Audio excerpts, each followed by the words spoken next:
നമസ്കാരം സുഹൃത്തുക്കളെ, sure short സിയുടെ പുതിയൊരു ക്ലാസ്സിലേക്ക് സ്വാഗതം. ഇന്ന് നമ്മൾ ISROയുമായി ബന്ധപ്പെട്ട കാര്യങ്ങളാണ് കറണ്ട് അഫെയറിൽ അപ്ഡേറ്റ് ചെയ്യാൻ പോകുന്നത്. ഇതിനു മുമ്പ് ചെയ്ത എല്ലാ ക്ലാസ്സുകളും കറണ്ട് അഫെയർസുമായി ബന്ധപ്പെട്ട ക്ലാസ്സുകളൊക്കെ കാണുക. 30 ഡേയ്സ് സ്റ്റാൻഡിന്റെ ക്ലാസ്സുകൾ കാണുക. ഓക്കെ, എല്ലാം സെറ്റ് ചെയ്ത 10th പ്രിലിംസ് ഷുവറായിട്ട് കയ്യിലിരിക്കും കേട്ടോ. Okay, thank you. ഫസ്റ്റ് നമുക്ക് നോക്കാം EOS 09. EOS എന്ന് പറഞ്ഞാൽ എർത്ത് ഒബ്സർവേഷൻ സാറ്റലൈറ്റ് എന്നാണ്. എർത്ത് ഒബ്സർവേഷൻ സാറ്റലൈറ്റ് എന്നാണ്. ഓക്കെ, അപ്പോ ഇത് ഈ EOS 09 എന്ന് പറഞ്ഞത് എന്താണ് ഇതിന്റെ പ്രത്യേകത? നമ്മുടെ ശ്രീഹരിക്കോട്ടയിലെ സതീഷ് ധവാൻ സ്പേസ് സെന്ററിൽ നിന്നാണ് ഇത് വിക്ഷേപിച്ചിരിക്കുന്നത്. നമ്മുടെ ഭൂമിയുടെ ചിത്രങ്ങൾ എടുക്കാനാണ് കേട്ടോ. ഭൂമിയുടെ ചിത്രങ്ങൾ എടുക്കാനുള്ള ഒരു ഉപഗ്രഹമാണ് EOS 09 എന്ന് പറയുന്നത്. ഈ EOS 09 2025 മെയ് മാസം 18-ാം തീയതിയാണ് വിക്ഷേപിച്ചത് ശ്രീഹരിക്കോട്ടയിലെ സതീഷ് ധവാൻ സ്പേസ് സെന്ററിൽ നിന്നാണ്. വിക്ഷേപണ വാഹനം പഠിക്കണേ. വിക്ഷേപണ വാഹനം PSLV C-61. PSLV C-61 ആണ് വിക്ഷേപണ വാഹനം. ഓക്കെ, ഇതിന്റെ പ്രത്യേകത EOS 09 പറഞ്ഞു, ഭൂമിയുടെ ചിത്രങ്ങൾ എടുക്കാനാണ് പറഞ്ഞു. അപ്പോൾ ഏത് കാലാവസ്ഥയാണെങ്കിലും ഭൂമിയെ നിരീക്ഷിക്കാൻ ശേഷിയുള്ള ഒരു സിന്തറ്റിക് അപ്പറേച്ചർ റഡാർ പെലോഡ് എന്ത് ചെയ്യുന്നുണ്ട്? ഈ ഉപഗ്രഹം വഹിച്ചുകൊണ്ട് ഏത് കാലാവസ്ഥയിൽ വേണമെങ്കിലും എടുക്കാൻ പറ്റും. പിന്നെ നമ്മളിപ്പോൾ ഈ കൃഷി, അതുപോലെ തന്നെ ഈ വനസംരക്ഷണം, ദുരന്ത നിവാരണം, നഗരാസൂത്രണം, ദേശീയ സുരക്ഷ തുടങ്ങിയ മേഖലകളിലൊക്കെ മുഴുവൻ സമയ പരീക്ഷണം നടത്താൻ ഇത് വളരെ പ്രധാനപ്പെട്ട ഒരു ഉപഗ്രഹമാണ്. ഇത് ഫസ്റ്റത്തെ ഓരോരോ ഘട്ടങ്ങൾ ഉണ്ടാവുമല്ലോ. വാഹനം മെയ് 18-ന് വിക്ഷേപിച്ചു. അതായത് 101-ാമത്തെയാണ് കേട്ടോ. 101-ാമത്തെ വിക്ഷേപണ ശ്രമത്തിലാണ് എന്ത് ചെയ്യുന്നത്? 1-ാം ഘട്ടവും 2-ാം ഘട്ടവും ഒക്കെ കഴിഞ്ഞു, അതൊക്കെ സക്സസ് ആയി. എന്നാൽ 3-ാം ഘട്ടം എത്തിയിരുന്ന സമയത്ത് എന്ത് ചെയ്തു? ഇത് തകരാറിലാകുകയും ചെയ്തു. അതായത് മെയിനായിട്ട് പറയുകയാണെങ്കിൽ ഇത് വിജയകരമായിട്ട് പൂർത്തീകരിക്കാനായിട്ട് സാധിച്ചില്ല. EOS 09 കേട്ടോ. വാഹനം നോക്കണം, PSLV C-61 ആണ്. അടുത്തത് നിസാർ ഒരു സിന്തറ്റിക് അപ്പറേച്ചർ റഡാർ ആണ്. നാസയും ISROയും കൂടി ചേർന്നിട്ടാണ്. നാസ എന്ന് പറയുമ്പോൾ നമുക്കറിയാം അമേരിക്കൻ വിക്ഷേപണ ഇതാണ് അല്ലേ. അമേരിക്കയുടെ നമ്മുടെ ISRO ആണെങ്കിൽ അമേരിക്കൻ ബഹിരാകാശ സ്ഥാപനമാണ് ഇത് നാസ എന്ന് പറയുന്നത്. അപ്പൊ നാസയും ISRO അതുകൊണ്ട് തന്നെയാണ് ഇവിടെ ശ്രദ്ധിക്കണം കേട്ടോ. നാസയും അതുപോലെ തന്നെ ഇതാണ് ഇന്ത്യ കണ്ടോ, നിസാർ. ഓക്കെ, അപ്പൊ നാസയും ISROയും കൂടി. എന്താണ് ഇതിന്റെ പ്രത്യേകത? ഭൂമിയെ നിരീക്ഷിച്ചിട്ട് ചിത്രങ്ങൾ പകർത്തുന്ന ആദ്യത്തെ ഇരട്ട ഫ്രീക്വൻസി സിന്തറ്റിക് അപ്പർച്ചർ റഡാർ ആണ്. ഒരു ഭൗമ നിരീക്ഷണ ഉപഗ്രഹമാണ് നിസാർ എന്ന് പറയുന്നത്. ഭൂമിയെ നിരീക്ഷിച്ചിട്ട് കേട്ടോ, ഭൂമിയെ നിരീക്ഷിക്കുക, എന്നിട്ട് എന്ത് ചെയ്യുക? ചിത്രങ്ങൾ പകർത്തും. അങ്ങനെ ചെയ്യുന്ന ആദ്യത്തെ ഒരു ഇരട്ട ഫ്രീക്വൻസി സിന്തറ്റിക് അപ്പറേച്ചർ റഡാർ ആണ് നിസാർ എന്ന് പറയുന്നത്. അതായത് ഈ നാസയുടെ ദീർഘതരംഗ ദൈർഘ്യമുള്ള റഡാറും ISROയുടെ ഹ്രസ്വതരംഗ ദൈർഘ്യമുള്ള റഡാറും ചേർന്നതാണ് ഇത്. നാസയുടെ ആണെങ്കിൽ ഏതാണ്? ദീർഘതരംഗം. ഓക്കെ, നാസയുടെ ദീർഘതരംഗ തരംഗ ദൈർഘ്യമുള്ള റഡാർ. എന്നാൽ ISROയുടെ ആണെങ്കിൽ അത് ഏതാണ്? അത് ഹ്രസ്വമാണ്. ഹ്രസ്വതരംഗ ദൈർഘ്യമുള്ള റഡാറും ചേർന്നിട്ടുള്ളതാണ് ഏതെന്ന് പറയുന്നത്? നിസാർ എന്ന് പറയുന്നത്. ഇനിയിപ്പോ ഏതൊരു പ്രതികൂല കാലാവസ്ഥയാണെങ്കിലും രാത്രിയിലും പകലിലും പ്രവർത്തിക്കാൻ ഈ നിസാർ ഉപഗ്രഹത്തിന് ആകും. രാത്രി കാലങ്ങളിലാണെങ്കിലും പകല് കാലങ്ങളിലും ഏത് പ്രതികൂല കാലാവസ്ഥയാണെങ്കിലും ഇതിന് പ്രവർത്തിക്കാൻ നിസാറിന് എന്ത് ചെയ്യാൻ പറ്റും? പിക്ചറൊക്കെ നമ്മൾ പറഞ്ഞു, ഭൂമിയെ നിരീക്ഷിച്ച ചിത്രങ്ങൾ പകർത്താനൊക്കെ സാധിക്കും. അതേപോലെ തന്നെ ഇതില് 2 ബ്രാൻഡുകളിൽ പ്രവർത്തിക്കുന്ന ഒരു എന്താണ്, അതായത് ഒരു എല്, അതേപോലെ തന്നെ ഒരു എസ് കേൾക്കുന്നുണ്ടോ? അതായത് ഇതില് ഒരു എൽ എന്നും എസ് എന്നും ബാൻഡുകളിൽ പ്രവർത്തിക്കുന്ന ഒരു ആഗോള മൈക്രോവേവ് ഇമേജിംഗ് മിഷൻ ഉപഗ്രഹം കൂടിയിട്ടാണ് ഏതെന്ന് പറയുന്നത്, ഈ നിസാർ എന്ന് പറയുന്നത്. ഇത് 2025 ജൂലൈ മാസം 30-ാം തീയതിയാണ് വിക്ഷേപിച്ചത്. സതീഷ് ധവാൻ സ്പേസ് സെന്ററിൽ നിന്ന് തന്നെയാണ് വിക്ഷേപിച്ചത്. വിക്ഷേപണ വാഹനം GSLV F-16. GSLV F-16 ആണ് കേട്ടോ. നാസയും ഇന്ത്യൻ ബഹിരാകാശ ഗവേഷണ ഘടനയും ചേർന്നിട്ടാണ്. അതേപോലെ തന്നെ ഇവിടെ ഓരോരോ കാര്യങ്ങള് ഇപ്പൊ തന്നിരിക്കുന്ന കാര്യങ്ങൾ എന്ത് ചെയ്യുക, നന്നായിട്ട് ഈ പറഞ്ഞ കാര്യങ്ങളൊക്കെ പഠിച്ചു വെക്കുക കേട്ടോ. അതുപോലെ തന്നെ നേരത്തെ പഠിച്ചിട്ടുള്ള EOS 09 പഠിക്കണം കേട്ടോ.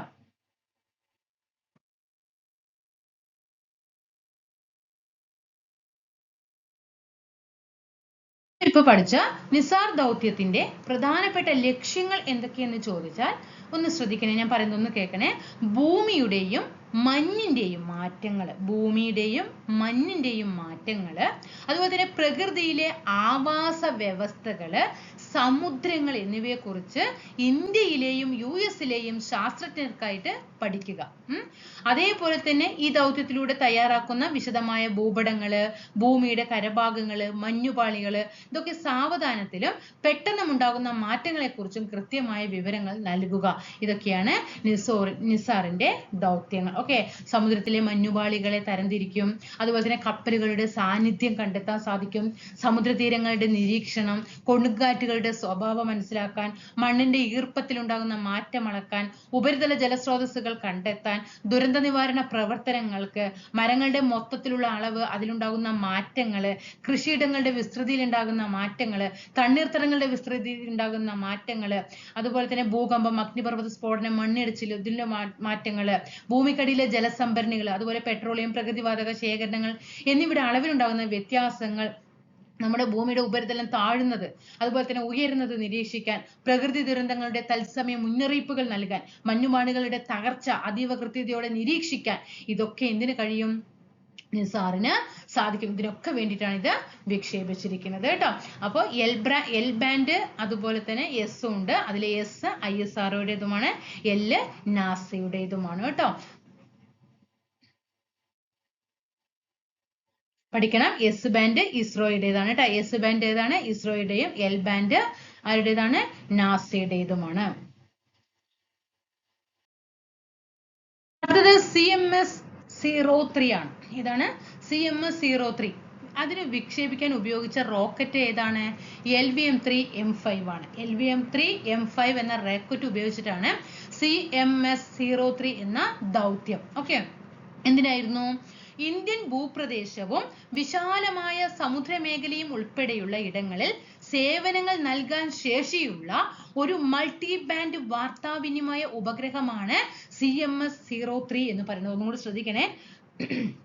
ഇന്ത്യൻ ഭൂപ്രദേശവും വിശാലമായ സമുദ്രമേഖലയും ഉൾപ്പെടെയുള്ള ഇടങ്ങളിൽ സേവനങ്ങൾ നൽകാൻ ശേഷിയുള്ള ഒരു മൾട്ടി ബാൻഡ് വാർത്താവിനിമയ ഉപഗ്രഹമാണ് CMS-03. അതിന് വിക്ഷേപിക്കാൻ ഉപയോഗിച്ച റോക്കറ്റാണ് LVM-3 M5 എന്ന് പറയുന്നത്.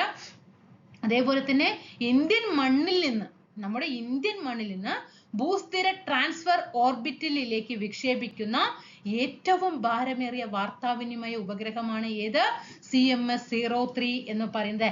ഇന്ത്യൻ മണ്ണിൽ നിന്ന് ഭൂസ്ഥിര ട്രാൻസ്ഫർ ഓർബിറ്റലിലേക്ക് GTO, ഭൂസ്ഥിര ട്രാൻസ്ഫർ ഓർബിറ്റലിലേക്ക് വിക്ഷേപിക്കുന്ന ഏറ്റവും ഭാരമേറിയ വാർത്താവിനിമയ ഉപഗ്രഹമാണ് CMS-03. അതായത് 4410 കിലോഗ്രാമാണ് ഇതിന്റെ ഭാരം എന്ന് പറയുന്നത്.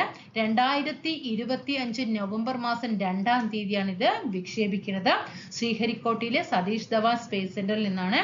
അതിൽ LVM-3 M5, LVM എന്താ, ലോഞ്ച് വെഹിക്കിൾ മാർക്ക് അല്ലെ, ലോഞ്ച് വെഹിക്കിൾ മാർക്ക് 3, അതായത് LVM-3 ആണ്.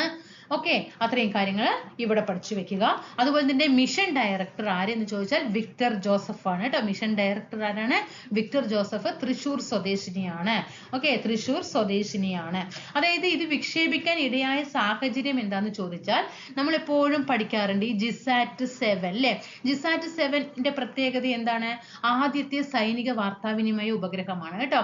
ആദ്യത്തെ സൈനിക വാർത്താവിനിമയ ഉപഗ്രഹമാണ് ഏത്? ജിസാറ്റ് 7 എന്ന് പറയുന്നത്. ആ ജിസാറ്റ് 7ന്റെ കാലാവധി തീർന്നു. ആ തീർന്നതിനെ തുടർന്നിട്ടാണ് CMS-03 വിക്ഷേപിച്ചത്. അടുത്തത് LVM-3 M6 blue bird block 2 mission. അതിന്റെ പ്രത്യേകത 2025 ISROയുടെ അവസാനത്തെ ദൗത്യമാണ്. 2025 അവസാനത്തെ ദൗത്യമാണ് LVM-3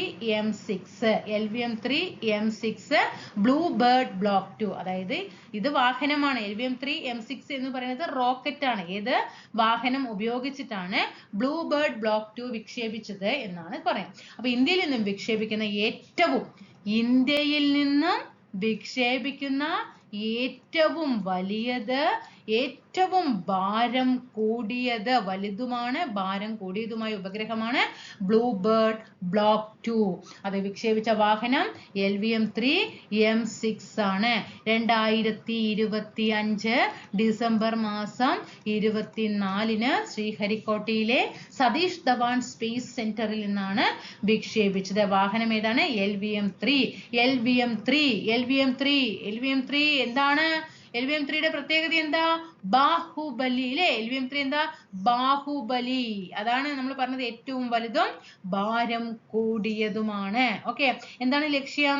അമേരിക്കയിലെ AST സ്പേസ് മൊബൈൽ കമ്പനിയുടെ ബ്ലൂ ബേർഡ് ബ്ലോക്ക് 2 കമ്മ്യൂണിക്കേഷൻ ഉപഗ്രഹത്തെ ബഹിരാകാശത്ത് എത്തിക്കുക. ഈ ബ്ലൂ ബേർഡ് ബ്ലോക്ക് 2 ആരുടേതാണ്? അമേരിക്കയിലെ AST സ്പേസ് മൊബൈൽ കമ്പനിയുടേതാണ് ബ്ലൂ ബേർഡ് ബ്ലോക്ക് 2. അതൊരു കമ്മ്യൂണിക്കേഷൻ ഉപഗ്രഹമാണ്. അതിനെ ബഹിരാകാശത്ത് എത്തിക്കുകയാണ്. ഓക്കെ,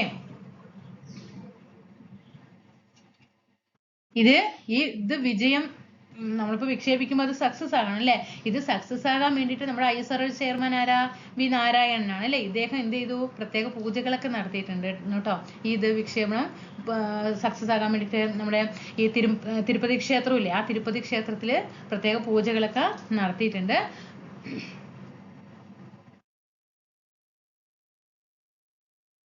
അതേപോലെ ഇതിന്റെ പ്രധാനപ്പെട്ട പ്രത്യേകതകൾ എന്തൊക്കെയാ ചോദിച്ചാൽ ഈ ഉപഗ്രഹങ്ങൾ വഴി എന്താ പറയാ നേരിട്ട് ഈ മൊബൈൽ കണക്ടിവിറ്റി ലഭ്യമാക്കാനുള്ള ഒരു ആഗോള പദ്ധതിയാണ് കേട്ടോ. ഉപഗ്രഹങ്ങൾ വഴി മൊബൈൽ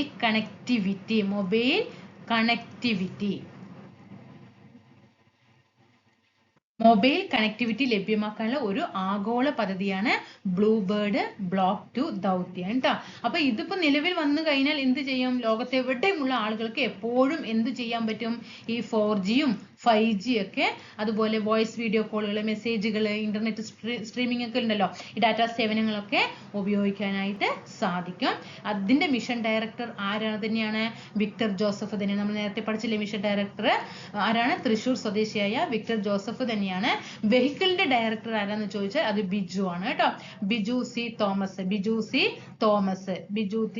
തോമസ് തിരുവല്ല സ്വദേശിയാണ് കേട്ടോ. വെഹിക്കിൾ ഡയറക്ടർ തിരുവല്ല സ്വദേശിയായ ബിജുവും, മിഷൻ ഡയറക്ടർ നമ്മൾ നേരത്തെ പറഞ്ഞ വിക്ടർ ജോസഫ് തൃശൂർ സ്വദേശിനിയും.